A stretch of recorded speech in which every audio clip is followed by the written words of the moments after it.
بسم الله الرحمن الرحيم. مساجددii Helsinki iyo Espa iyo Fanto jaaliyadii Soomaaliyeed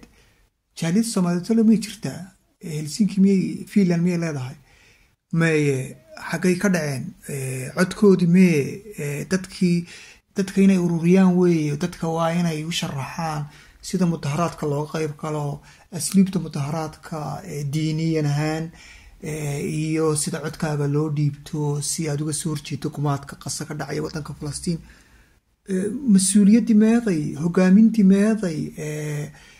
xagay ka dhacday codkeeni mee dadka bulshada hormuudka u ahaa xagay ka dhaceen bulshada miyaanay lahayn caalimiintii meeye maxay wax u qaban waayeen maxay dadka u hagi waayeen